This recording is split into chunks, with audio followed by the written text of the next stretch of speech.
Reaksi R7 melihat error key blunder lagi. Kari nggak ada flicker nih. Anak emasnya Hati-hati tidak ya, dari bro. karena Idok mengubah untuk sepatunya, dia beli yang konsil sekarang. Dia akan bermain dengan metode flank dan Ada Lord, ada Lord. Ingat. The final slash hampir saja tapi ternyata Idok Lupa itu Lord tuh di atas lupa. jauh by the way. Lupa lagi. Jadi lagi berusaha dengan duel Dragon. Deja lawan Dan terjadi lagi. Dewa sekarang ya. Mereka juga Kisah komit banget tapi masih bisa oh, dikuasai tapi final dikuasai yang berhasil dikuasai pula Blazing Joy untuk kali ini. Mati dong semua. Ya. Mati juga toh. Ya, udahlah. Udahlah. Mati semua anjing.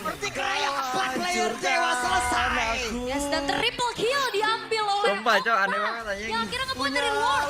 Yang didapetin oleh Rarky Hoshi ini tidak bisa dimaksimalkan secara baik karena akhirnya satu persatu sama Dewa Capek tidak early bisa mid game.